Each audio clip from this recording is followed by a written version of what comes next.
হাতের উপর হাত বুলাচ্ছে আর বসে বসে কান্না করছে নীলা। আর নীলার ঠিক সামনেই লাঠি হাতে দাঁড়িয়ে আছে নীলার সদ্য বিবাহিত বর আবির। আজকে আবির আর নীলার বাসর রাত। আর বাসর রাতে বরের হাতে লাঠির বাড়ি খেয়ে বসে বসে কাঁদছে নীলা। কাঁদতে কাঁদতে নীলা মেঝে থেকে উঠে দাঁড়ালো। নীলা, আমি ড্যাডের কাছে যাব, তোকে আমি পুলিশে দিব। তোর এত বড় সাহস, তুই এই নীলার গায়ে হাত তুলিস? আমি তোর নামে মামলা করব। নীলার কথা শুনে আবির হাতের লাঠিটা দিয়ে আবারও সজোরে একটা বাড়ি মেরে দিল নীলার পিঠে। আবির, ওই, আমি তোমার স্বামী, তোমার সাহস কী করে হয় আমার সাথে তুই তুই করে কথা বলার? আপনি করে নইলে বাসর রাতে আমার আদর খাওয়ার বদলে মায়ের খেতে হবে তোমার। নীলা, কিসের বাসর রাত, কিসের আদর? আমি তোর মতো ছোট লোককে নিজের বর হিসেবে কখনোই মানব না। আমি ড্যাডির কাছে যাব। আবির, চুপ, একদম চুপ, ভালোই ভালোই বলছি, একদম চুপ করো। আর ভালো বউয়ের মতো আমার কথা শোনো, নইলে লাঠির বাড়ি একটাও নিচে পড়বে না। আবিরের কথা শুনে নীলার কান্নার আওয়াজ যেন আরও বেড়ে গেল। এর আগে কখনোই কারো হাতে মাইর খায়নি, তবে বাসর রাতে যে তাকে বরের হাতে মাইর খাইতে হবে এটা তার ভাবনার বাইরে ছিল। 30 মিনিট আগে লাল টকটকে রঙের পাথরের কারুকার্য করা লম্বা লেহেঙ্গা আর লাল ওড়না পরে বধূর সাজে বসে আছে নীলা। আজকে সন্ধ্যায় বিয়ে হয়েছে তার। ড্যাডির মুখে শুনেছে অনেক বড় লোক ঘরের ছেলের সাথে বিয়ে হচ্ছে তার। ছেলেটা দেখতে বেশ হ্যান্ডসাম, যদিও এগুলো সব ড্যাডির মুখে শুনেছে। নীলা ছেলেকে দেখেইনি একবারও, কারণ ড্যাডির উপর তার অগাধ বিশ্বাস ছিল। সদ্য বিবাহিত বরকে নিয়ে কত শত স্বপ্ন আঁকছিল নীলা এতক্ষণ। বিয়ের পর কোথায় হানিমুনে যাবে, কোন 5 স্টার হোটেলে ক্যান্ডি লাইট ডিনার করবে প্রতিদিন, কোন শপিং মল থেকে দামি দামি শপিং করবে, এসব নিয়ে আকাশ পাতাল ভাবছিল নীলা। হঠাৎ নীলার ভাবনায় ছেদ পড়ে দরজা খোলার শব্দে। নীলা এমনিতে অন্য মেয়েদের মতো খুব একটা লজ্জা পায় না, তবে বাসর রাত বলে কথা, তাই না চাইলে একটু লজ্জা চাইলেই আসে। বরকে রুমে ঢুকতে দেখে মাথাটা ঘোমটাটা আরও একটু টেনে নিয়ে গুটিসুটি মেরে বসে রইল নীলা। নীলার সদ্য বিবাহিত বর নীলার সামনে এসে দাঁড়িয়ে রাগী গলায় বলল, আবির, বাসর ঘরে বর ঢুকলে সালাম দিতে হয়, এটা কি তোমায় কেউ বলে দেয়নি নীলা? আবিরের কণ্ঠ শুনে হকচকিয়ে উঠে মাথার ঘুমটা সরিয়ে ফেলে নীলা, কারণ কণ্ঠটা ওর খুব চেনা। বরের বেশে আবিরকে সামনে দেখে মাথায় যেন আকাশ ভেঙে পড়ে ওর। আবিরের মতো একজন গরিব ছোট লোকের সাথে ওর বিয়ে হয়েছে, ভাবতেই যেন পাগল পাগল লাগছে নীলার। নীলা দ্রুত বিছানা ছেড়ে নিচে নেমে অবাক হয়ে বলল, নীলা, আবির, তুমি এখানে? আমার বর কোথায়? তুমি আমার বাসর ঘরে কি করছো? আবির, বাহ! নিজের সদ্য বিবাহিত বরকে জিজ্ঞাসা করছে যে সে তোমার বাসর ঘরে কি করছে। বলি, বাসর ঘরে বর না থাকলে বাসর করবে কার সাথে শুনি? এখন সময় না কষ্ট করে আমায় সালাম করে জলদি। নীলা, ওয়েট, তুমি আমার বর হতেই পারো না। আমার তো বিয়ে হয়েছে বিশাল বড় লোকের ছেলের সাথে, আর তুমি তো একজন ভিখারি। বলো, আমার বর কোথায়, আমি আমার বরের কাছে যাব। আবির, কবুল বলার সময় তুমি হয়তো বরের নামটা ঠিক করে শোনোনি নীলা, তাই এমন আবল তাবল বকছো। তোমার বিয়ে কোনো বড় লোকের ছেলের সাথে নয়, বরং আমার মতো ভিখারির সাথেই হয়েছে। নীলা, অসম্ভব, এটা হতেই পারে না। আমি মানি না তোর মতো ভিখারিকে আমার বর হিসেবে। আমি চলে যাব এক্ষুনি, এই মুহূর্তে আমি চলে যাব এখান থেকে। ড্যাডি আমার সাথে এমনটা করতে পারলো? কথাগুলো বলে দরজার দিকে পা বাড়ানোর নীলা, সাথে সাথে রুমের এক কোণায় একটা লাঠি রাখা ছিল, সেটা হাতে নিয়ে নীলার হাতে বাড়ি মেরে দেয় আবির। লাঠির বাড়ি খেয়ে চিৎকার দিয়ে নিচে বসে পড়ে নীলা। তারপরের ঘটনা তো প্রথমেই বললাম। আবির, ওই ভাবে বসে বসে ন্যাকা কান্না না করে এখানে এসে আমার পা টিপো জলদি। বিছানার উপর শুয়ে পড়ো। নীলার দিকে তাকিয়ে উপরের কথাগুলো বলল। আবিরের কথা শুনে নীলা কাঁদতে কাঁদতে নাক টেনে টেনে বলল, নীলা, আমি পা টিপতে পারবো না, আমি ড্যাডির কাছে যাব। তোকে আমি পুলিশে দিব। তুই মিথ্যে বলছিস, আমায় বিয়ে করছিস, তোকে আমি স্বামী বলে মানি না। নীলার কথা শুনে লাঠির হাতে নিয়ে আবির রাগী গলায় বলল, আবির, তবে রে, দুইটা বাড়ি খেয়ে পেট ভরেনি তাই না? আর কয়েকটা লাগাবো নাকি? কথাটা বলে বাড়ি মারার জন্য লাঠিটা উঁচু করে ধরল আবির। সাথে সাথে ভয়ে চোখ বন্ধ করে নীলা চিৎকার করে বলল, নীলা, দিচ্ছি দিচ্ছি, আমি পা টিপে দিচ্ছি, আর মেরো না প্লিজ। আবির, এই তো আমার ভালো বউ। তাহলে আর বসে না থেকে এসো, কাজে লেগে পড়ো। কথাটা বলে বিছানায় গিয়ে শটাং হয়ে শুয়ে পড়ল আবির। না চাওয়া সত্য বাধ্য হয়ে নাক টানতে টানতে আবিরের কাছে গিয়ে আবিরের পা টিপতে লাগলো নীলা। নীলা পা টিপছে আর নাক টেনে টেনে কান্না করছে নীলা। সেদিকে আবিরের কোনো খেয়াল নেই। সে আরামে শুয়ে থেকে বউয়ের পা টিপে দেওয়ার মজা উপভোগ করছে। বেশ কিছুক্ষণ পা টেপার পর নীলার এক টান ধরে হ্যাঁচকা টান দিল আবির। আচমকা হাতে এমন টান পড়ে তাল সামলাতে না পেরে আবিরের বুকে আছড়ে পড়ল নীলা। সাথে সাথে আবির নীলাকে শক্ত করে জড়িয়ে ধরল। আবির, এই, একদম নড়াচড়া করবে না, আমি এখন ঘুমাবো। নীলা, ঘুমাবি তো ঘুমা না, আমাকে ছাড়, বেটা ছোট লোক, আমি তোর সাথে ঘুমাবো নাকি? আবির, লাঠি রেখে তাহলে আবার আনবো? ভালোই ভালো আমায় ঘুমাতে দাও, আর নিজেও ঘুমা, নইলে সারা রাত ধরে না ঘুমিয়ে আমার পা টিপতে হবে আর লাঠির বাড়ি খেতে হবে তোমার। আবিরের কথা শুনে শব্দ করে কাঁদতে লাগলো নীলা। নীলা, ও ড্যাডি গো, আমায় এই ছোটো লোকের কাছ থেকে নিয়ে যাও, আমি এর সাথে থাকবো না। আবির, এই চুপ, একদম চুপ, নইলে মাথার উপর তুলে একটা আছাড় মারবো বলে দিলাম। চুপ করে ঘুমা বলছি, কালকে আবার আমাদের আসল বাড়ি যেতে হবে তোমায়। আবিরের কথা শুনে নাক টেনে ধরা গলায় নীলা বলল, নীলা, আসল বাড়ি মানে? ওটা কার বাড়ি তাহলে? আবির, তোমার কি মনে হয় নীলা আমার মতো একজন গরিব মানুষের বাড়ি এটা হবে? আরে এটা তো আমি একদিনের জন্য ভাড়া নিয়েছি তোমায় বিয়ে করব বলে। কালকে আমার আসল বাড়ি যাব, আমার কুড়ে ঘরে। এখন ঘুমাও তো। আবিরের কথা শুনে নীলার মাথায় যেন আকাশ ভেঙে পড়লো। ওর মতো এমন বড়লোকের একমাত্র মেয়ে কিনা কুঁড়ে ঘরে থাকবে, ভাবতেই অবাক লাগছে নীলার। কিন্তু লাঠির বাড়ি খাওয়ার ভয়ে কিছু বলার সাহস পাচ্ছে না। তাই মনে মনে বুদ্ধি করলো আবির ঘুমালে ও চুপি চুপি পালিয়ে যাবে। মনে মনে এসব ভেবে ঘুমিয়ে পড়ার ভান করলো নীলা। আবিরও নীলার পরম যত্নে বুকে জড়িয়ে ধরে ঘুমিয়ে পড়লো। মাঝরাতে আস্তে করে চোখ খুলে আবিরের দিকে তাকালো। যখন বুঝতে পারলো আবির বিভোরে ঘুমাচ্ছে, তখন খুব সাবধানে বিছানা ছেড়ে নেমে গেল নীলা। তারপর ধীর পায়ে দরজার দিকে পা বাড়ালো।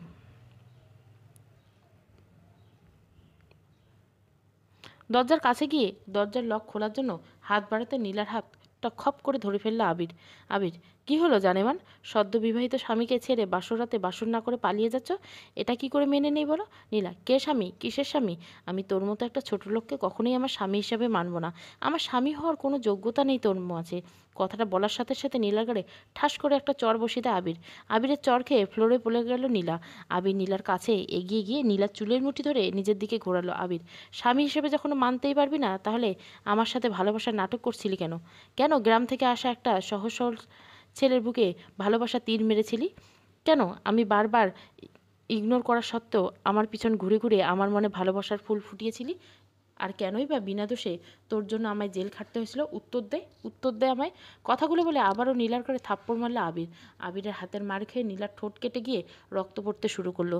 নীলার গায়ে হাত দিয়ে কেঁদেই চলছে একধারে। নীলার ঠোঁটে রক্ত দেখে নীলাকে কোলে তুলে নিল আবির। নীলা মাইল খাওয়ার ভয়ে আর কিছু বলছে না। কোলে করে বিছানায় এনে বসিয়ে দিল নীলাকে আবির।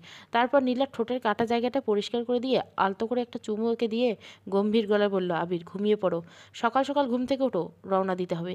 আবিরের কথা শুনে নীলা চিল্লেই কিছু বলতে যাবে, তার আগে আবির রাগী গলায় বলে উঠল, আবির, আর একটা কথা বললে তোমার জন্য ব্যাপারটা খুব খারাপ হবে নীলা। ভালোই ভালো বলছি, ব্যবহার করছি বলে ভেবে না আমি সে আগের মতোই আছি। ও সহজ সরল ছেলে হয়ে আছি। আমার খারাপ রূপটা দেখতে না চাইলে চুপচাপ ঘুমিয়ে পড়ো। আবিরের কথা শুনে আর কিছু বলার সাহস হলো না নীলার। নীলা বাধ্য মেয়ের মতো শুয়ে ঘুমিয়ে পড়ল। আর আবির চলে গেল ব্যালকনিতে। আবির গিল ধরে আকাশের দিকে তাকিয়ে আছে। আবির চোখ থেকে ঝরে পড়ছে কষ্টের অশ্রুধারা। আকাশের দিকে তাকিয়ে 1.5 বছর আগের অতীতে ডুব দিল আবির। 1.5 বছর আগে গ্রাম থেকে খুব ভালো রেজাল্ট নিয়ে ঢাকা শহরে কলেজে পড়ার জন্য চোখে হাজার স্বপ্ন নিয়ে আসে আবির। আবিরের মা আবিরের ছোট থাকতে মারা যান। সৎ মা আবিরকে কষ্ট দিবে ভেবে আবিরের বাবা আর বিয়ে শাদী করেন না। সারাদিন রিক্সা চালিয়ে কোনো রকমের বাপ ছেলে মিলে সুখেই ছিল আবিরের বাবা আর আবির। আবিরের বাবার অনেক ভালো পড়াশোনা জানা, ভালো শিক্ষিত লোক হলো কেন জানে না সে কোনো চাকরি করতো না, বরং রিক্সা চালিয়ে যা রোজগার করতো সেটা দিয়ে বাবা ছেলে বেশ ভালোভাবেই চলে যেত। বাবা কষ্ট হবে ভেবে আবির ঢাকায় পড়াশোনা করতে চাননি, কিন্তু ওর বাবার জোরাজুরিতে ঢাকার কলেজে ভর্তি হওয়ার জন্য রাজি হয় আবির। গ্রাম থেকে ঢাকায় এসে নিজেকে খুব অসহায় লাগতো আবিরের কাছে, কিন্তু বাবার স্বপ্ন পূরণ আবিরকে করতেই হবে। বাবাকে যে খুব বেশি ভালোবাসতো আবির। ঢাকায় আসার পর আবিরের বাবার পরিচিত একজন লোকের বাসায় ওঠে আবির। লোকটা বেশ ভালো ছিল, আবিরকে অনেক ভালোবাসতো। ঢাকায় এসে ঢাকায় একটা নামি দামি কলেজে ভর্তি হয় আবির। রেজাল্ট ভালো থাকায় খুব একটা কষ্ট করতে হয় না ওর। আর আবির ঢাকায় এসে যার বাসায় ওঠে তার সাথে কলেজের প্রিন্সিপালের ভালো সম্পর্ক থাকায় আরও একটু উপকার হয় আবিরের। প্রথম দিন কলেজের জন্য একটা ঢোলা ঢোলা প্যান্ট, মাথার চুলে তেল লাগিয়ে চুল আঁচড়ে রেডি হয়ে নেয় আবির। তারপর কলেজে চলে যায়। কলেজের সবাই আবিরকে দেখে বেশ হাসাহাসি করে। এক একজন এক এক রকমের অপমানজনক কথা বলে, কিন্তু আবির সেগুলো গায়ে না লাগিয়ে মনোযোগ দিয়ে পড়াশোনায় ব্যস্ত হয়। আবিরের তখন মাথায় একটাই চিন্তা ছিল, সেটা হলো বাবার স্বপ্ন ওকে পূরণ করতেই হবে। ঢাকা শহরে আসার প্রায় 2 মাস কেটে যায় আবির। এর মাঝে আবির শহর থেকে নিজেকে ঢাকা শহরের সাথে অনেকটাই নিয়ে নেয়। নিজের ড্রেস আপ অনেকটাই চেঞ্জ করে ফেলে। আবিরকে তখন অনেকটাই স্মার্ট লাগতো, কিন্তু আবির কলেজে কারোর সাথে কথা বলতো না। সব সময় পড়াশোনার মাঝে নিজেকে ডুবিয়ে রাখতো। আবির দেখতে 5 ফুট 10 ইঞ্চি হাইট, গায়ের রং উজ্জ্বল শ্যামলা, মায়াবী চোখ, চৌকো নাক আর মুখে সবসময় মিষ্টি হাসি। আবিরের চেহারাতেই ছিল একটা নিষ্পাপ ভাব আর অনেক হ্যান্ডসাম। পড়াশোনায় ভালো হওয়ার অনেক মেয়ে আবিরের সাথে প্রেম করার জন্য এগিয়ে এসে কথা বলতে চাইতো, কিন্তু আবির সবসময় নিজেকে গুছিয়ে নিত সবার থেকে, কখনো কোনো মেয়ের সাথে ইচ্ছে করে কথা বলতো না। একদিন আবির কলেজে গেট দিয়ে কলেজে ঢুকতে একটা মেয়ে দৌড়ে এসে আবিরের উপর আছড়ে পড়ে। ঘটনার আকস্মিকতা কিছু বোঝার আগে মেয়েটা নিচে পড়ে যায়।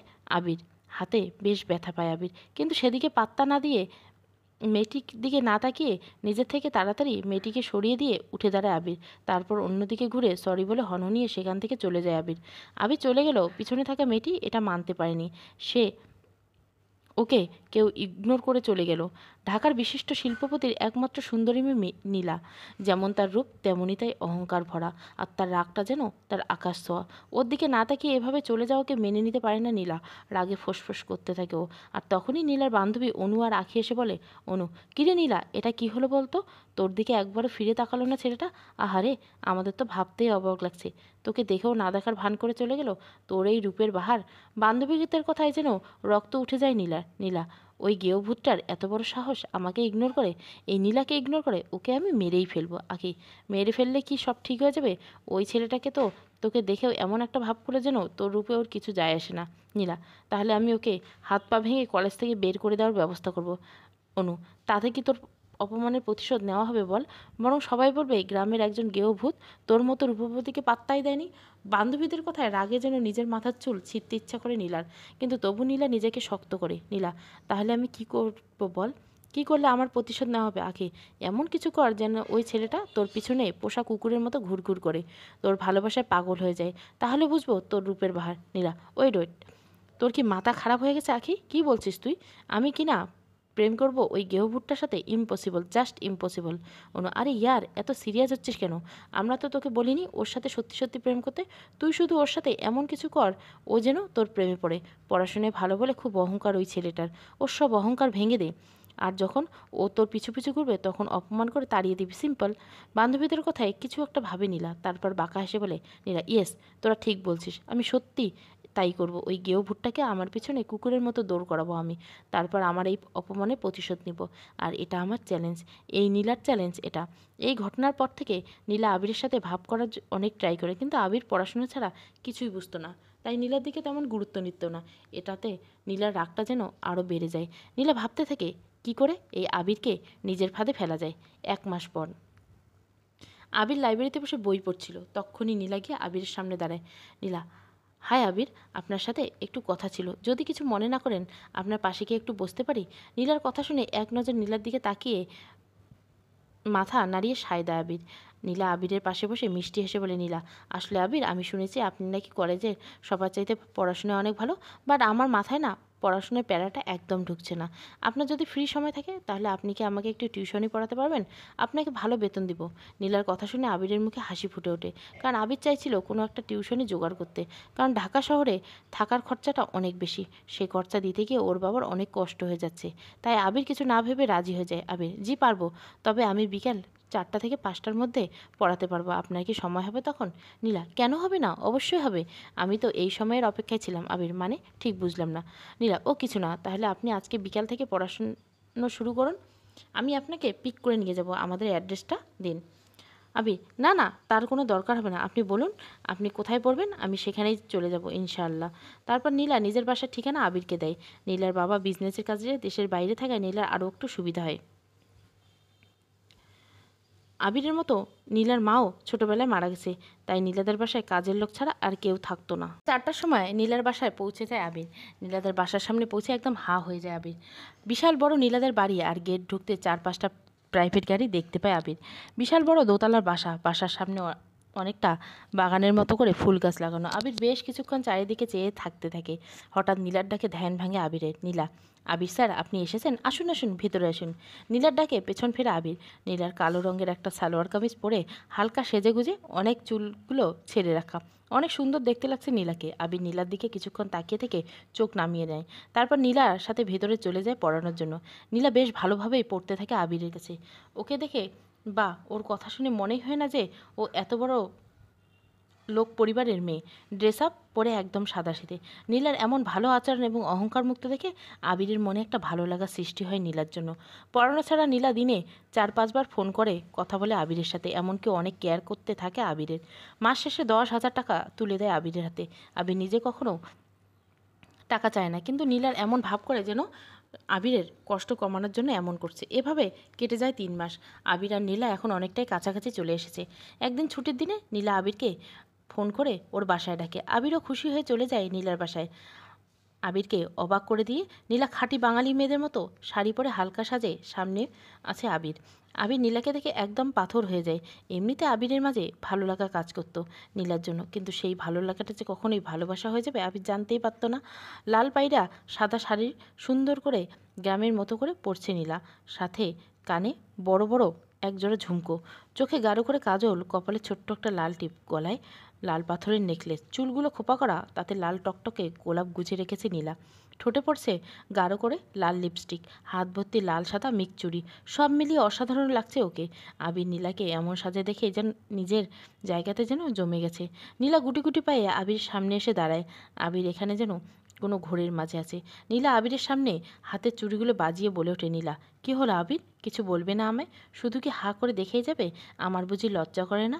নীলার কথায় ধ্যান ভাঙে আবিরের। আবির বেশ কিছুটা লজ্জা পেয়ে নীলার দিক থেকে চোখ নামিয়ে নেয়। তারপর হালকা কেসে বলে, আবির, আমায় তুমি ডেকেছো কেন নীলা?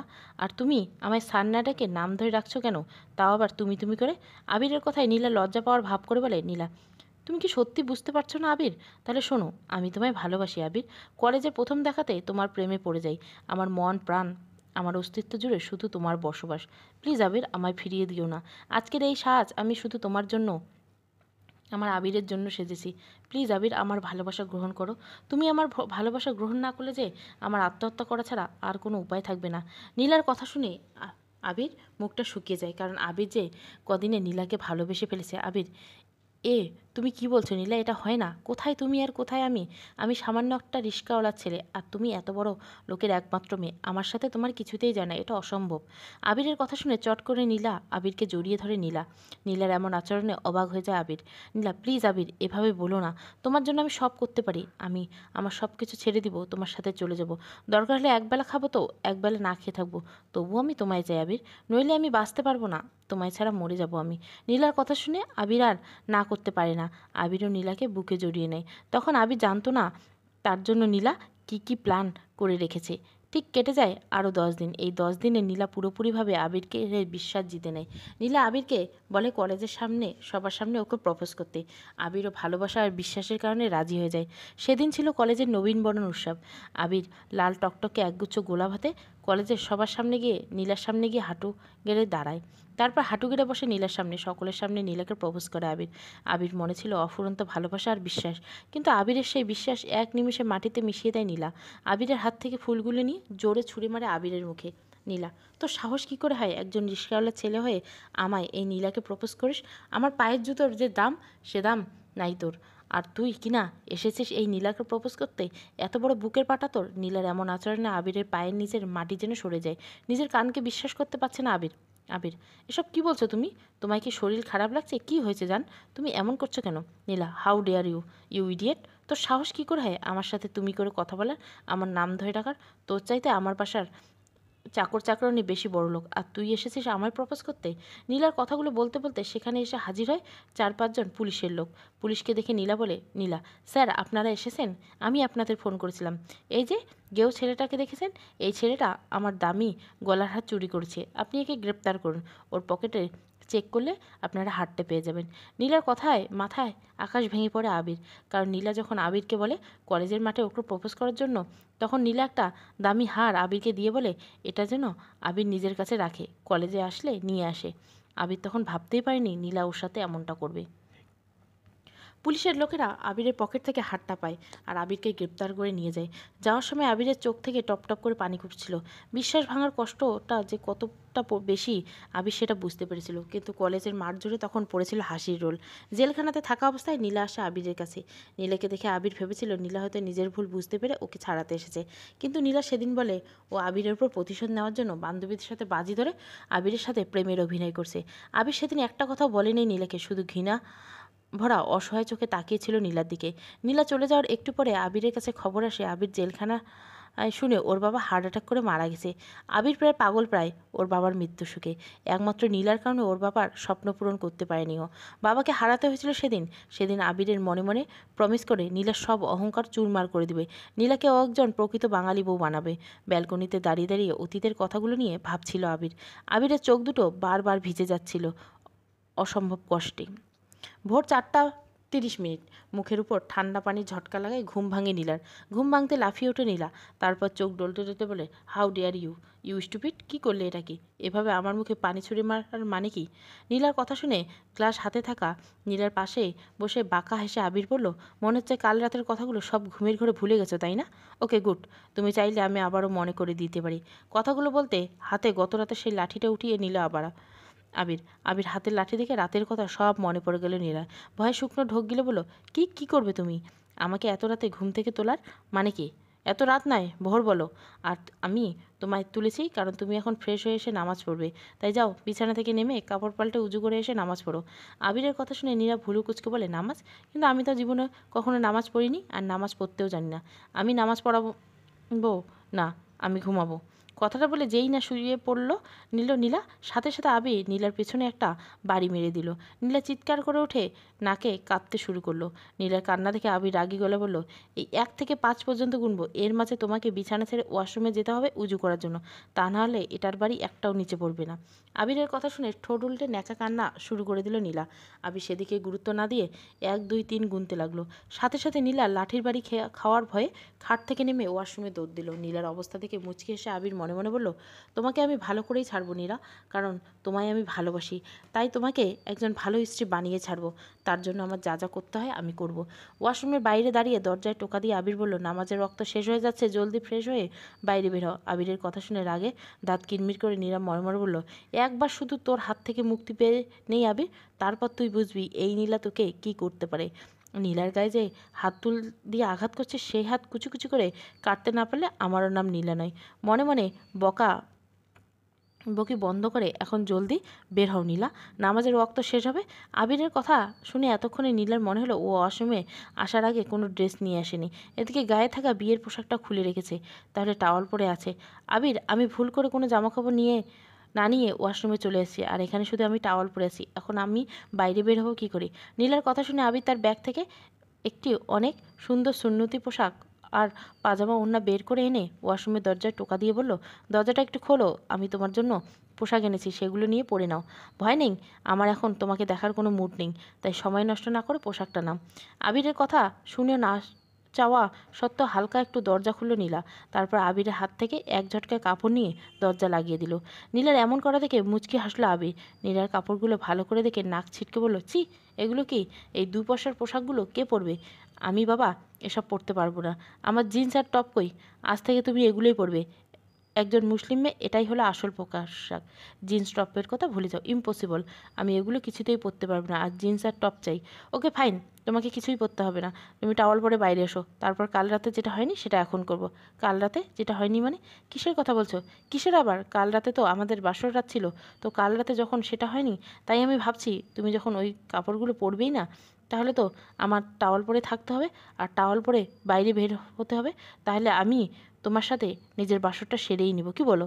বাইরে থেকে আবিরের কথা শুনে চোখ বড় বড় করে চিৎকার করে নীলা বলে উঠলো, পড়ছি আমি এক্ষুনি এগুলো পড়ছি। এই তো গুড গার্ল, এখন তাড়াতাড়ি ওগুলো পরে উজু করে এসে নামাজ পড়ে নাও জলদি। আবিরের কথা শুনে নীলা আর কোনো উপায় না পেয়ে আবিরের দেওয়া পোশাকগুলো পরে নিল। তারপর উজু করে বাইরে বেরিয়ে এলো। নীলাকে এখন দেখতে একদম অন্যরকম লাগছে। ঢিলেঢালা হলুদ রঙের সুন্নতি পোশাক, মাথায় সুতির ওড়না পরা, একদম ভদ্র ও নেককার মেয়েদের মতো সুন্দর লাগছে। আবির বেশ কিছুক্ষণ নীলার দিকে তাকিয়ে থেকে বলে উঠল, এখন যাও, ওইখানে জায়নামাজ রাখা আছে, নামাজ পড়ে নিও। আবিরের হাতে এখনও সেই লাঠিটা আছে, যেটা দেখে নীলার আর কিছু বলার সাহস পেল না। তাই বাধ্য মেয়ের মতো জায়নামাজ বিছিয়ে নামাজ পড়ল। ছোটবেলায় নীলার মা বেঁচে থাকতে নীলাকে উজু করা নামাজ পড়া সব শিখেছিল, তাই নামাজ পড়তে খুব একটা অসুবিধা হলো না নীলার। নামাজের মাঝে ঘুমিয়ে বারবার ঢুলে পড়তে নিলে নীলা কিন্তু পড়ল না। এটা দেখে আবির অন্যদিকে তাকে হালকা হাসলো। তার মনে মনে বলল, আজ তুমি ঘুমের ঘোরে আমার মাই খাওয়ার ভয়ে অনিচ্ছায় নামাজ পড়লো। খুব তাড়াতাড়ি তোমার জীবনে সেই দিন আসবে যেদিন তুমি ইচ্ছাকৃতভাবে নামাজ পড়বে, তাও আল্লাহর ভয়ে, ইনশাআল্লাহ। কথাগুলো আনমনে ভেবে মিষ্টি করে হাসলো আবির। নীলা নামাজ শেষ হলে নাক ফুলিয়ে জায়নামাজের উপর বসে রইল নীলা। নীলাকে বসে থাকতে দেখে আবির বলে উঠল, এখানে না বসে থেকে উঠে নিজের সব জিনিসপত্র গুছিয়ে নাও। তারপর টেবিলে শুকনো খাবার রাখা আছে, সেগুলো খেয়ে নিল। আমাদের বের হতে হবে, বাড়ি যেতে হবে তো। আমি কোথাও যাব না, আমি বাসায় যাব, আমার ড্যাডের কাছে যাব। তোকে আমি পুলিশে দেবো, খুন করব তোকে আমি। চুপ, একদম চুপ, নইলে এমন মাইর দেবো যে নিজের নামটাও ভুলে যাবে। প্রস্তুত হয়ে নাও, সামনে তোমার নতুন জীবন পার করতে হবে। জীবন তোমার জন্য মোটেও ভালো হবে না। একদম চুপ, নইলে এমন মাইর দিব না যে নিজের নামটাও ভুলে যাবে। প্রস্তুত হয়ে যাও, সামনে তোমাকে নতুন জীবন পার করতে হবে, যে জীবনটা তোমার জন্য মোটেও ভালো হবে না। আবিরের ধমক খেয়ে চুপসে গেল নীলা, কারণ আবিরের হাতে থাকা লাঠিটা থেকে ভয়ে বারবার ঢোক গিলছে নীলা। নীলা আর কথা না বাড়িয়ে চুপচাপ এসে টেবিলে রাখা খাবারের প্যাকেটগুলো খুলল। প্যাকেটের মাঝে রুটি আর আলুর দম থেকে নাক ছিটকে বলে উঠল নীলা, এমা, ছি, এগুলো কি খাবার? আমি এসব খাবো না, আমি বিরিয়ানি আর পিজা খাবো। এমন ছোট লোকের খাবার আমার বাসার দারোয়ানও খায় না। চুপ, আর একটা বাজে কথা বললে তো তোমার না খেয়ে থাকতে হবে সারাদিন। পৃথিবীতে কত শত মানুষ আছে যারা এক টুকরো রুটির জন্য সবচেয়ে চেয়ে থাকে হাহাকার করে, কিন্তু তাদের কপালে সেটাও জোটে না। ভালোই ভালো এগুলো খেয়ে নাও, নইলে সারাদিন না খাইয়ে রাখবো। আবিরের কথা শুনে নীলা ঠোঁট উল্টিয়ে রাগি গলে বলল, আমি না খেয়ে থেকেই থাকবো, তবু এই ছোটো লোকের খাবারগুলো আমি খাবো না। নীলার কথা শুনে আবিরের রাগ হলো, নিজেকে শান্ত রেখে বাঁকা হেসে বলল, ঠিক আছে, যেমন তোমার হচ্ছে মাই ডিয়ার ওয়াইফ, তাহলে তুমি রেডি হয়ে নাও, আমি ততক্ষণে খাবারটা খেয়ে নিই। কথাটা বলে নীলাকে পাশ কাটিয়ে রুটি আর আলুর দমগুলো নিয়ে খেতে শুরু করলো আবির। নীলা আবিরের দিকে তাকিয়ে নাক সিটকে মনে মনে বলল, ছোট লোক একটা। তারপর সেখান থেকে সরে অন্যদিকে ঘুরে বসলো। আবির সেদিকে খেয়াল না করে নিজের মতো করে খেতে বসলো। খাওয়া শেষ করে বড় একটা ঢেকুর তুললো আবির। তারপর ঘড়ির দিকে তাকিয়ে বলল, এই রে, দেখতে দেখতে সকাল 8:30 বেজে গেছে, পৌঁছাতে পৌঁছাতে দুপুর হয়ে যাবে। কথাটা বলে ব্যাগ কাছে এগিয়ে দিল আবির। তারপর ব্যাগ থেকে একটা কালো ঢিলেঢালা বোরখা করে নীলার সামনে এনে বলল, এই নাও নীলা, তাড়াতাড়ি এটা পরে নাও, আমাদের এক্ষুনি গ্রামের উদ্দেশ্যে রওনা দিতে হবে। আবিরের কথায় শুনে 2 আঙ্গুল দিয়ে বোরখাটা ধরে নীলা নাক মুখ কুঁচকে বলল, কি এটা? কি এটা মানে কি? তুমি একজন মুসলিম মেয়ে হয়ে বোরখা চেনো না? এটা বোরখা যেটা তুমি এখন থেকে পরবে। হোয়াট, আর ইউ ক্রেজি আবির? আমি এই নীলা কিনা এমন একটা কালো আলখাল্লা পরবো? অসম্ভব আবির, আমি এটা কিছুতেই পরতে পারবো না। কিন্তু পরতে তো তোমাকে হবেই নীলা, আর এটা শুধু আজকে নয়, বরং সব সময় বাইরে যাওয়ার সময় পরতে হবে তোমায়। কারণ আমি চাই না আমার একমাত্র আদরের বউয়ের সৌন্দর্য আমি ছাড়া অন্য কেউ দেখুক। তাই বেশি কথা না বলে দ্রুত এটা পরে রেডি হয়ে নাও, আমাদের দেরি হয়ে যাচ্ছে। কিছুতেই না, আমি মরে গেলেও এই আলখাল্লাটা পরবো না, কিছুতেই না, কিছুতেই না, কিছুতেই না। এটুকু বলে বোরখাটা দূরে ছুঁড়ে ফেলে দিল নীলা। সাথে সাথে নীলার গাড়ে থাপ্পড় বসিয়ে দিল আবির। আবিরের থাপ্পড় খেয়ে বিছানায় মুখ থুবড়ে পড়ল নীলা। তখনই নীলার হাত ধরে টেনে তুলে আবির বলল, ভালোই ভালোই কথা বললে তোর গায়ে লাগে না তাই না? তোর সাহস কী করে হয় বোরকা ছুঁড়ে ফেলার? তুই জানিস না পর্দা মুসলিম নারীদের জন্য ফরজ করা হয়েছে, আর তুই কিনা সেই পর্দা করার বস্তুকে ছুঁড়ে ফেলছিস? আজকের পর কখনো বোরখার সাথে এমন অবমাননা করলে তুই ভাবতেও পারবি না আমি তোর কী হাল করব। পর বলছি এটা, জলদি করে পড়েন। আবিরের হাতে থাপ্পড় খেয়ে ভ্যা ভ্যা করে কাঁদতে লাগলো নীলা। তারপর আর কোনো উপায় না পেয়ে বোরখাটা পরে নিল আর মনে মনে বুদ্ধি পাকালো, একবার শুধু এই বাসা থেকে বের হয়ে নিই, তারপর তোকে কি করে শায়েস্তা করতে হয় আমি দেখে নিব। তোকে আমি গণপিটুনি খাইয়ে মারতে না পারি তাহলে আমার নামও নীলা নয়। মনে মনে কথাগুলো ভাবতেই আবির নীলার দিকে তাকিয়ে বলে উঠল, তোমার সেই আশায় বালি মাই সুইটার, তুমি ভুলেও ভেবো না যে এই বাসা থেকে বেরিয়ে তুমি কোনো সিনকেট করবে, তাহলে তোমার জন্য ব্যাপারটা একটুও ভালো হবে না। কারণ তুমি এখন যে ড্রেস পরে আছো বোরকার নিচে, সেই ড্রেসটার ভিতরে, নিচের ভেতরে 2টা তেলাপোকা আর 647টা ভরে রাখা আছে। তুমি যদি রাস্তায় একটু বাড়াবাড়ি করো তাহলে আমি এই ছোট্ট রিমোট দিয়ে টিপে দেবো, আর সেগুলো চেন খুলে সারা শরীরে তোমার দৌড়াদৌড়ি করবে। আবিরের কথা শুনে ভয়ে ভয়ে জোরে একটা চিল্লানি দিল নীলা। নীলার চিল্লানি থামার জন্য আবির হঠাৎ করে এসে নীলার ঠোঁটে ঠোঁট বসালো। তারপর নীলা কিছুক্ষণ করে শান্ত করে নীলাকে ছেড়ে দিয়ে আবির বাঁকা হেসে বলল, আগেই বললে হতো তুমি এখন বরের আদর খেতে চাও, শুধু শুধু এমন চিল্লানোর কী ছিল? আবিরের কথা শুনে নীলার শরীরে যেন দুঃখে জ্বলে যাচ্ছে। নীলা বুঝতে পারছে না আবিরের কথা শোনা ছাড়া আর কোনো উপায় নেই। তাই নীলা আর কিছু না বলে রাগে ফোঁস করতে করতে আবিরের সাথে রওনা দিল। বাস থেকে বের হতে বাসার সামনে একটা সিএনজি দাঁড়ানো দেখতে পেল নীলা। আবির নীলার হাত ধরে নিয়ে সিএনজিতে বসিয়ে দিল। নীলার পাশে নিজেও বসলো। সিএনজি চালক আবিরের দিকে তাকিয়ে বলল, কিরে আবির, ভাবির মুখটা একটু দেখতে দিবি না? এভাবে পর্দা করে নিয়ে যাচ্ছে যে, নিজের বন্ধুর কাছে বউকে লুকাবি? লোকটার কথা শুনে আবির নীলার দিকে তাকিয়ে বাঁকা হেসে বলল, কী করবো বল, আমার বউটা না পদ্মাশীলা, ও নেককার, তাই স্বামী ছাড়া নিজের সৌন্দর্য কারোর কাছে প্রকাশ করতে চায় না। তুই চল তো, দেরি হয়ে যাচ্ছে। আবিরের কথা শুনে রাগে ফোঁসফোঁস করতে করতে নীলা কিছু বলবে তার আগেই আবির তখনই রিমোটটা নীলাকে দেখালো। সাথে সাথে ভয়ে চুপসে গেল আবির, আর চুপচাপ স্থির হয়ে বসে রইল। প্রায় 3 ঘন্টা জার্নি করার পর গ্রামে এসে পৌঁছালো আবির নীলাকে নিয়ে। সিএনজি থেকে নেমে সিএনজির চালক চলে যেতে বলল আবির। তারপর নীলার হাত ধরে নিয়ে হাঁটতে শুরু করলো। নীলা যেন নিজেকে বন্দি পাখি মনে হচ্ছে। ভয়ে কিছু বলতে পারছে না, কারণ আবির বারবার নীলাকে এই রিমোট টেপার হুমকি দিচ্ছে। এদিকে গরমে ঘেমে একাকার অবস্থা নীলার। একটুখানি পথ হেঁটে ধপ করে নিচে বসে পড়ল নীলা। তারপর কাঁদো কাঁদো গলায় বলল, আমি আর হাঁটতে পারছি না, আমার পা ছিলে গেছে। ও মা গো! নীলাকে বসতে দেখে আবির হাঁটু ভেঙে বসে নরম গলায় বলল, সরি সোনা, খুব কষ্ট হচ্ছে তাই না? কিন্তু কি করব বলো, এটা তো গ্রাম, এখানে তো তোমায় আমি কোলে নিতে পারবো না, লোকে খারাপ ভাবলে, তাই একটু কষ্ট করে হাঁটো, আমরা প্রায় এসেই গেছি। আবিরের কথা গায়ে কাটার মতো বিচ্ছে নীলার, কিন্তু ভয়ে কিছুই বলতে পারছে না। এদিকে দুপুর গড়িয়ে যাচ্ছে, প্রচণ্ড রোদ উঠছে। আবির নীলার হাত ধরে আবারও হাঁটতে শুরু করলো। কিছুক্ষণের মাঝে একটা নিরিবিলি জায়গায় একটা বাড়ির সামনে গিয়ে পৌঁছালো। বাড়িটার আশেপাশে কোথাও বাড়ি নেই, আছে বেশ দূরে দূরে। বাড়িটা টিনের তৈরি হলেও অসম্ভব সুন্দর ও বড় বাড়ি। গেটের তালা খুলে নীলাকে নিয়ে ভেতরে গেল আবির। তারপর ভেতর থেকে গেটের তালা আটকে দিল। রঙিন টিন দিয়ে বাংলা করে তোলা 4 রুম বিশিষ্ট বাড়ি। বাড়িটা ডুয়া প্লেটের প্লাস্টার করা। ঘর থেকে বেরিয়ে ডান পাশে রয়েছে রান্নাঘর, আর বাম পাশে বাথরুম আর টয়লেট। বাড়ির উঠোন অনেক বড়। উঠোনে একপাশে বড় বড় দুটি ছাউনিওয়ালা খাঁচা, সেখানে খালিই হয়তো হাঁস মুরগির খাঁচাগুলো। উঠোনে আরও অনেকগুলো ফুল গাছ ও পাতাবাহার গাছ লাগানো। বাড়ির পিছনে নানা রকম ফলমূল ও শাকসবজির বাগান, সাথে বড় একটা পুকুর। পুকুরে হয়তো মাছ আছে। গেটে তালা দিয়ে নীলার দিকে তাকিয়ে আবির নিজের হাতে রিমোটটা তুলে ধরে তাতে টিপ দিয়ে বলল, এই নাও সুইটার, আমি রিমোট টিপে দিচ্ছি। আবির বলতে দেরি, কিন্তু নীলা চিৎকার করতে নিজের বোরখা খুলে ছোটাছুটি করতে দেরি হলো না। নীলা চিৎকার করতে করতে নিজের বোরখা ছুঁড়ে ফেলে জামা খোলার জন্য পাগল হয়ে গেল। ওর যেন কোনো হুঁশই নেই ভয়ে। আবির হাসতে হাসতে গিয়ে নীলাকে বুকের মাঝে জড়িয়ে ধরে বলল, শান্ত হও নীলা, শান্ত হও, এই জামার মাঝে কিছু নেই, আমি তোমায় এমনিতে ভয় দেখেছি, শান্ত হও।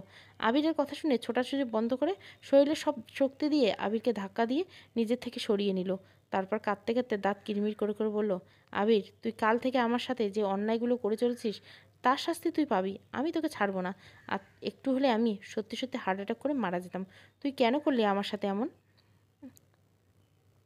আমি ড্যাডের কাছে থাকবো। না, তোর সাথে এক মুহূর্ত না।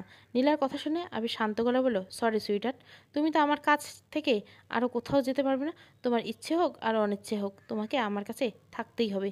আর আমি যা বলবো সে মতো চলতে হবে, কারণ তোমার পালানোর সব রাস্তা আমি বন্ধ করে রেখেছি।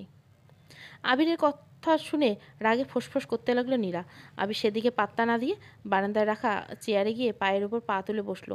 আবির সাপের মতো ফোঁসফোঁস না করে গিয়ে থাকলে রুমে যাও, তারপর ওয়াশরুমে গিয়ে কাপড় পাল্টে উজু করে নামাজ পড়ো, জোহরের ওয়াক্ত পার হয়ে যাচ্ছে। নীলা, যাবো না আমি রুমে, পড়বো না আমি নামাজ। ছোট লোকের বাচ্চা, ছোট লোক, তোকে আমি দেখে নিব। একবার শুধু তোর থেকে রক্ষা পাই, তারপর বুঝবি এই নীলা কি জিনিস। নীলার মুখে ছোট লোকের বাচ্চার কথাটা শুনে মাথায় রক্ত উঠে গেল আবির। আবির চেয়ার ছেড়ে দৌড়ে এসে নীলার চুলের মুঠি ধরে বলল, আবির, আজকে একবার শুনলাম তোর মুখে এই ভাষা, দ্বিতীয়বার এই ধরনের ভাষা শুনলে তোর জিভ টেনে ছিঁড়ে ফেলবো আমি। ভুলে যাস না, আমার বাবা তোর শ্বশুর হয়। কথাটা মনে রাখবি তো ভালো, নইলে তুই ভাবতেও পারবি না তোকে আমি কি হাল করব। আর একটা কথা কান খুলে শুনে রাখ নীলা, এই বাড়িতে তোকে যদি আমি খুন করে ফেলি কেউ জানবে না, তাই আমি যেভাবে বলবো সেভাবে চলবি, নাহলে তোর জন্য মোটেই ভালো হবে না। কথাগুলো বলে নীলাকে ধাক্কা দিয়ে ছেড়ে দিল আবির। নীলা বুঝতে পারলো আবির ছাড়া, কথা শোনা ছাড়া আর কোনো উপায় নেই, তাই বাধ্য হয়ে নাক ফুলিয়ে ঘরে চলে গেল। ঘরে গিয়ে সারা রুমটায় চোখ বুলালো নীলা। রুমটা অনেক সুন্দর করে সাজানো ও পরিপাটি, কিন্তু তবুও নীলার পছন্দ হলো না, কারণ নীলার তো দালান কোঠায় থেকে অভ্যাস, এমন টিনের ঘরে নেই। একটু পর রুম থেকে বেরিয়ে আবির সামনে এসে রাগি রাগি গলায় নীলা বলল, নীলা, আমি গোসল করব। আবির, গোসল করবে? ভালো কথা, তো তোমায় ধরে রেখেছে কে শুনি? ওয়াশরুম তো আছে, গোসল করো, আমাকে বলার কি আছে? নীলা, গোসল করে পরবো কি আমি? আমার ড্রেস কোথায়? আবির, ও তাই বলো, আমি তো ভেবেছিলাম অন্য কিছু ভেবেছিলাম। আচ্ছা চলো আমার সাথে। কথাটা বলে নীলার হাত ধরে নিয়ে রুমে গেল আবির। তারপর আলমারি খুলে নীলাকে বলল, আবির, এখানে তোমার জন্য অনেক জামা কাপড় আর শাড়ি রাখা আছে, যেটা খুশি পরতে পারো। নীলা, ইস, এগুলো জামা কাপড়? সবগুলো তো কেমন ঢিলে ঢালা ছোটো লোকের পোশাক, আর জিন্স আর ফতুও পরবো। আবির, একবার বললে কি তোমার কথা গায়ে লাগে না নাকি? নাকি তুমি কানে কম শোনো? তোমায় আমি কাল রাতেই বলেছি না তোমার এসব জামাকাপড় পরা চলবে না, তোমাকে এগুলোই পরতে হবে এখন থেকে, তা না হলে কিছু না পরেই থাকো, আমার কোনো সমস্যা নেই। কথাটা বলে বাঁকা আসলো আবির। আবিরের কথা শুনে নীলা নাক ছিটকিয়ে আবিরের দিকে তাকিয়ে কয়েকটা জামাকাপড় আর টাওয়াল নিয়ে ওয়াশরুমে চলে গেল। ওয়াশরুমটা অনেক সুন্দর, একদম শহরের মতো, খুব সুন্দর টাইলস করা। ওয়াশরুমের ভিতরে নীলা যে যে জিনিস ব্যবহার করে সব আসে, বডি ওয়াশ থেকে শুরু করে নীলার পছন্দের শ্যাম্পু। নীলা কিছুটা অবাক হয়ে গোসল করতে শুরু করলো আর মনে মনে ফোন দিয়ে আটকালো, এখান থেকে কি করে পালানো যায়। গোসল শেষ করে জামাকাপড় পরতে গিয়ে থমকে গেল নীলা, কারণ আবিরের উপর রাগ করে ভুলে জামা না এনে পেরিকোট ব্লাউজ আর খয়েরি রঙের একটা শাড়ি এনেছে। কি করবে কি করবে ভাবতে ভাবতে সেগুলি পরে নিল নীলা। কি আজব ব্যাপার, সব কিছু নীলার সাইজের, নীলার গায়ের সাথে একদম ফিট হয়ে গেছে। নীলা ধীরে ধীরে বাইরে বেরিয়ে এলো। আবির বারান্দায় বসেছিল। নীলা বেরিয়ে হতে বেশ কিছুক্ষণ নীলার দিকে হা করে তাকিয়ে রইল আবির। নীলা মাথা নিচু করে দাঁড়িয়েছে। কিছুক্ষণ তাকিয়ে থেকে জোরে শব্দ করে হো হো করে হাসতে লাগলো আবির। কিছুক্ষণ হাসার পর থামিয়ে আবির বলল, আবির তুমি এটা কি পরেছো নীলা? এটাকে শাড়ি পরা বলে না, নাকি কাপড় পেঁচানো? হা হা। আবিরের কথা শুনে নীলা ঠোঁট উল্টিয়ে লাগিয়ে গেলে বলল, নীলা আমি কি কখনো নিজে নিজে শাড়ি পরেছি নাকি? আমি শাড়ি পরতেই পারি না, তাই যেভাবে পেরেছি সেভাবে পরেছি। আগে কখনো শাড়ি পরলে পার্লার থেকে লোক এসে আমায় পরিয়ে দিত। নীলার কথা শুনে আরও কিছুক্ষণ হেসে নিয়ে আবির নীলার কাছে এগিয়ে গিয়ে আচমকা কোলে তুলে নিল। নীলা চিৎকার করে দিতে চাইলে আবির চোখ গরম করে নীলার দিকে তাকালো। নীলা ভয়ে আর কিছু বলল না। নীলাকে কোলে নিয়ে গিয়ে রুমে নামিয়ে দিল আবির। তারপর নীলার দিকে তাকিয়ে নরম গলায় বলল, আবির শাড়িটা খোলো নীলা। আবিরের কথা শুনে বড় বড় করে আবিরের দিকে তাকিয়ে নীলা বলল, শাড়ি খুলবো মানে? কি বলতে চাও তুমি? আবির, আরে বাবা তুমি যা ভাবছো তা নয়, তুমি শাড়িটা পরতে পারোনি, তাই শাড়িটা খোলো, আমি ঠিক করে পরিয়ে দিচ্ছি তোমায়। নীলা, তুমি শাড়ি পরাতে পারো? আবির, আমি সব পারি। এখন কথা না বাড়িয়ে শাড়িটা খোলো তো দেখি। আর ভয় নেই, আমি কিছু দেখব না, আর দেখলেই বা কি, আমি তো তোমার একমাত্র বর। কথাটা আস্তে করে বলল আবির। আবিরের কথা শুনে নীলা ভুরু কুচকে বলল, নীলা কিছু বললে? আবির, কই কিছু বলিনি তো। নীলা আর কথা না বাড়িয়ে টাওয়াল নিয়ে নিজে ঢেকে শাড়িটা খুলে দিল। আবির অনেক যত্ন সহকারে নীলাকে পরিয়ে দিল শাড়িটা। নীলা অবাক চোখে সারাক্ষণ তাকিয়ে রইল আবিরের দিকে। শাড়ি পরানোর শেষে গম্ভীর গলা আবির বলল, আবির অনেক বেলা হয়ে যাচ্ছে, নামাজ পড়ে না, আমি গোসল করে আসছি। কথাটা বলে আবির চলে যেতে নীলা পুরো রুমে গেটের চাবি খুঁজতে লাগলো। আবির গোসল করে অতীতের কথাগুলো ভাবছে। এদিকে নীলা পুরো রুম তন্ন তন্ন করে চাবি খুঁজতে খুঁজতে হয়রান হয়ে গেল, কিন্তু চাবিটা রুমের কোথাও নেই। তখনই নীলার খেয়াল হলো আবির তো বাইরে ছিল, তাহলে চাবিটা হয়তো বাইরে আছে। কথাটা মনে হতে ছুট্টে বাইরে চলে এলো। বাইরে সব জায়গায় খুঁজে চাবিটা বারান্দার একপাশে বেড়ার কাছে গোজা অবস্থায় পেল। নীলার মুখে হাসি ফুটলো, বিজয়ের হাসি। নীলা চাবিটা দ্রুত এগিয়ে গেল গেটের কাছাকাছি। যত তাড়াতাড়ি সম্ভব নীলাকে পালাতে হবে এখান থেকে। তারপর তালা খুলতে ব্যস্ত হয়ে পড়ল নীলা। অহংকারী বউ প্রথম পর্ব, দ্বিতীয় পর্ব আসবে। ভালো লাগলে অবশ্যই লাইক, শেয়ার এবং সাবস্ক্রাইব করবেন। Thank you for watching.